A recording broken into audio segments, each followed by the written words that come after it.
Hey there. So today I wanted to talk about my experiences in the military, dealing with and talking to a specialist about, I guess, PTSD related issues and just issues in general. Um, I was uh, I was in the army, 16 years active, 88 Mike, a truck driver. I deployed to Iraq. I caught the tail end of OIF one, stayed for all of two, some of three. And then I deployed again in I want to say 08-ish time period. I can't remember what OIF it was, but it was I got the tail end of a surge in Iraq, and then I deployed again. I want to say 2010 or 2011 during the surge in Afghanistan. And I don't want to get into war stories because everybody's got them, And when people tell them, sometimes they tend to embellish or exaggerate those stories. So that's why I don't like hearing war stories, and that's why I'm not going to tell war stories. But as a truck driver, you spend a lot of time on the road, and you tend to see a lot of stuff, you know, stuff that turns your world upside down. And by the way, these pictures that are um, showing here are my pictures, from my three deployments to Iraq and Afghanistan. Stuff that our days on the road, on the roads. Um, but anyways, like I said, I don't want to get into war stories, but and forgive me if I get choked up. Sometimes it's hard for me to talk about some of these experiences, not the war experiences, but the experiences talking about them. So, anyways, when you come back from your deployment, you got to reintegrate. And I had come back from Iraq, probably '06, '05-ish time period. I can't remember anymore. But we're going through that checklist, we're reintegrating back. And I remember I had to go talk to a specialist, and that was one of the things on the checklist. And the question that caught her attention was, and the questionnaire was, "Have you been attacked by land, sea, or air?" And I put, "Yes, I've been attacked by sea, by water." And that caught her attention. She was curious, like, "Well, how was that?" So she asked me, "How was that? Well, tell me about your experience and what happened." And I was like, "Well, North Anaconda, we used to go deliver water to this. I can't remember what base it was anymore. We were delivering to everywhere, and we used to cross the Tigris Euphrates River. I can't remember which one, and sometimes they would shoot at us from boats, which wasn't too bright for some reason. They would do that, and it never worked out well for them.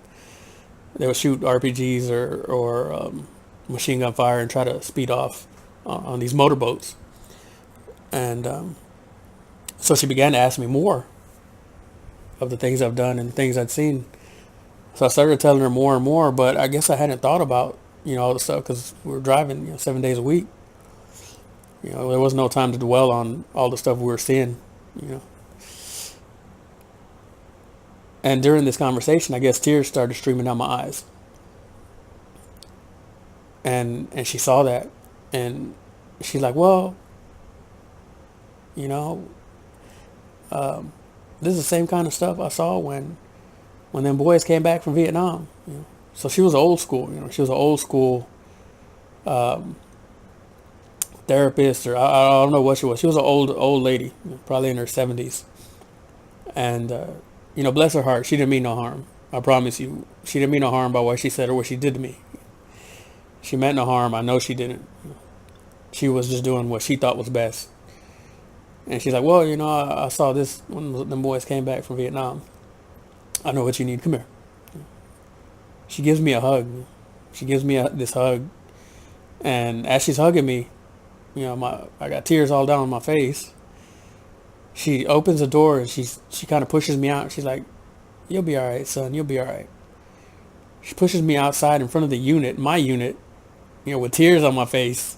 And some of the soldiers actually stopped, to look. I've never showed any signs of weakness or anything like that. As long as I've known these guys, now all of a sudden these males and females are seeing me like this. So I go and I go to the bathroom and I'm trying to clean myself up as best I can, because my eyes are all red. And I looked in the mirror and I told myself, don't ever discuss what you've been through with anyone. Keep that shit to yourself.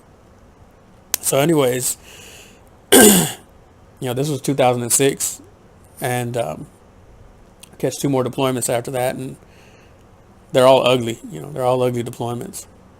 And you go through those checks again when you come back, and I blew them off. I didn't want to tell nobody nothing after what happened. And fast forward to about 2014, late 2014, early 2015. I'm stationed in Hawaii now, and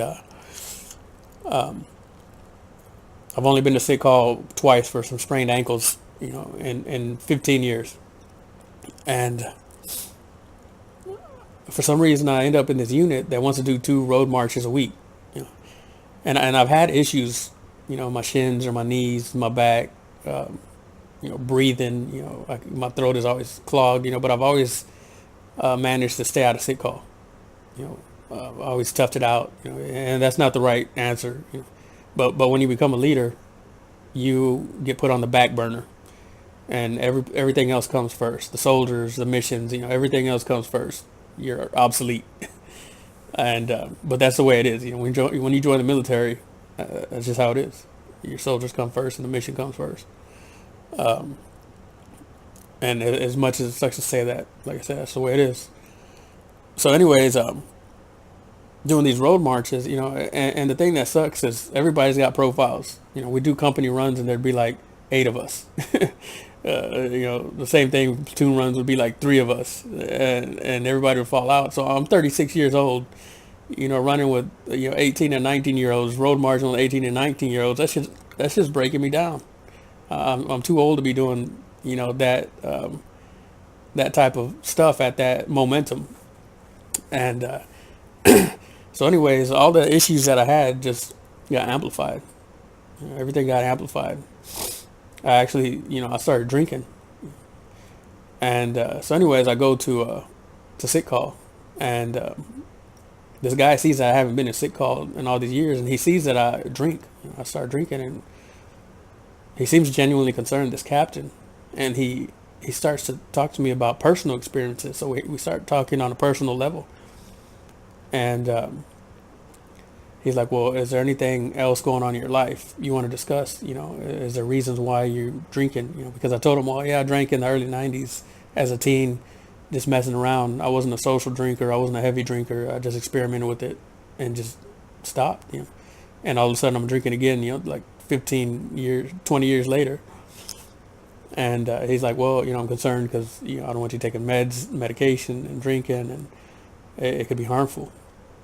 So if you want, I'll give you your Motrins, but I'm going to give you an appointment to go to talk to a behavioral specialist. And I'm like, wait a minute, this guy's trying to send me to behavioral health. Talk to these people. I'm not going to go talk to them. They're nothing but a joke. From what I've heard, soldiers will talk about, yeah, you go tell them you're afraid of the fireworks and basic training, and they'll diagnose you with PTSD. You'll get paid for the rest of your life. Oh, I go and complain about my back and shins and knees, and nothing's wrong with me, and I'm still playing on the football team and the company baseball team, and so I take the behavioral health as a joke now, and sick call, because 90% of the people that I've known are joking about it, playing around, using it as a game, and not saying that people aren't genuinely injured or hurt, but this younger generation, that's what they seem to be doing, playing around, and they've got a dead man's profile, but they're playing on the company football team. Come on. Anyways, so he sets me this appointment, and I skip the appointment, and I don't go. But of course, I run out of Motrin. My profile runs out, and we're still doing these road marches, and it's just breaking me down. So I go back to sick call to get some more, and again they it's a major this time, and she seems genuinely concerned because she sees I haven't been to sick all this time. I'm an older guy. I've been in a while, and she's concerned about the drinking, and she suggests, just like the captain did. She like, I suggest you go, talk to these people. You've been through a lot. You don't have to talk to them about anything you don't want to, or combat. You can talk to them about anything. And so she sets me up an appointment, and I go to this appointment and I fill out a questionnaire on the computer. Everything is 1 through 5 scale on this questionnaire, of like 1 through 5. How do you feel about your unit, or is it a good unit, bad unit, or how do you feel, are you angry, or this, it's all these questions. It's a lot of questions. And so anyways, I get a call while I'm filling out this thing, and it's from work, and they're like, hey, we need you to come in, it's an emergency. Everything in the Army is emergency. They always, everything is an emergency, the bottom line. So I'm like, well, all right, I gotta go. And as I'm about to leave, the lady is like, well, we can reschedule you. I'm like, okay, go, that's fine. So she reschedules me, and I come back. So I fill out the questionnaire again, and I go to talk to the specialist. And this specialist, she is furious. Like, she is in a frenzy with me. Like, she isn't angry. She's like moving erratically. And she is angry because one of the questions was like, are you startled by loud noises? And I guess the first time I came in, I put it like a 2. The next time I came in, I put it like a 4, or vice versa. And she's just going off on me, and she's like, well, I think you're here for the wrong reasons. I think you're wasting time. Basically what she was telling me was I was full of shit, and I was going in there to waste time, or get out of work or something. And she's like, well, how come you marked it this day like this, and then you marked it a week later like this? I'm like, well, first of all, ma'am, you don't feel the same way every day. One day I feel completely different than I did the day previously. And she was still in a frenzy, and just down my throat, angry, and I told her to calm her down, in a firm voice. I'm like, look, ma'am, what are you saying? What are you getting at? What are you trying to say? And she's like, well, basically, I think you're just wasting time. You're just trying to get out of work. And I'm like, I was like, look, ma'am, I was referred here by a major based off of what we had talked about. I haven't told you anything about me, and you're jumping down my throat. And she's like, well, and during the talk, she sees that I recently switched units. So she's like, you're not even supposed to be here. You're supposed to be talking to somebody completely different. And I'm like, well, good. I don't feel comfortable here talking to you. And she's like, and when you go talk to her, I'm gonna make sure I tell her that about this question right here. And she was just furious, still jumping down my throat. And when I was walking out, I'm like, that's why I never came and talked to nobody. I'm like, this is why I never came and talked to nobody about anything in the military. And I walked out.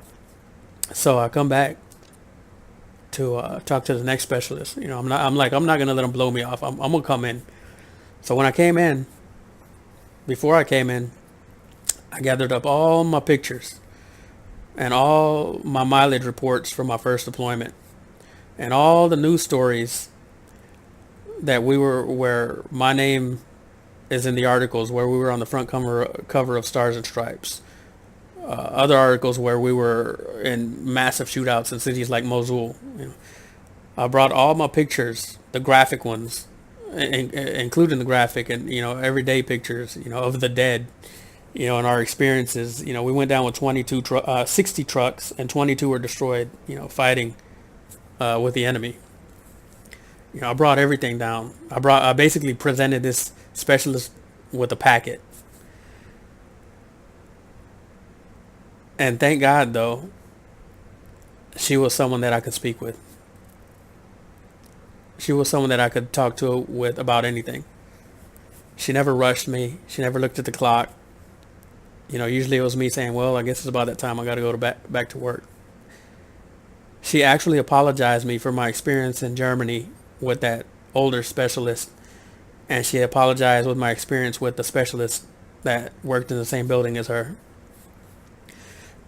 She was curious as how I made it through the military so long without any issues, without like domestic violence, UCMJ, or stuff like counseling. I didn't even have negative counseling.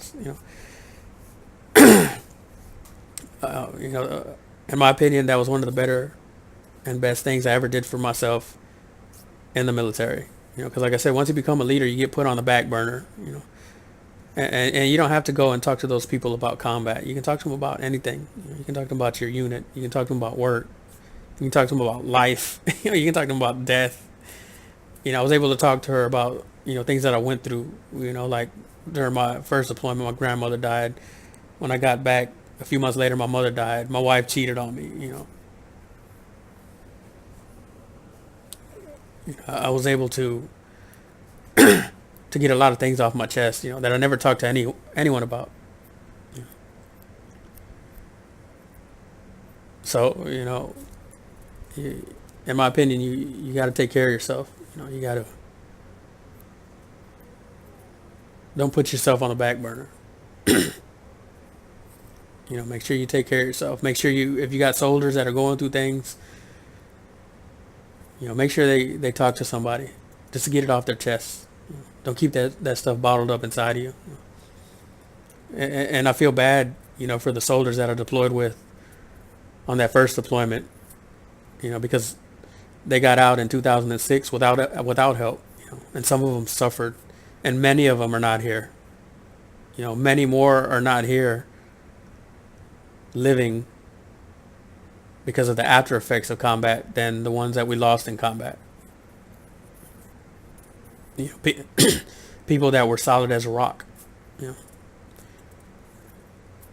and something ate them up inside where they decided to harm themselves or harm others.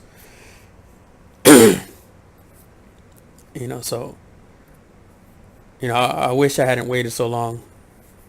Yeah, I had 2 bad experiences, but that one experience made up for every bad experience I went through in the military. Whether it was dealing with my life or dealing with the military. So don't get out of the military and dwell on that stuff. Make sure you talk to somebody.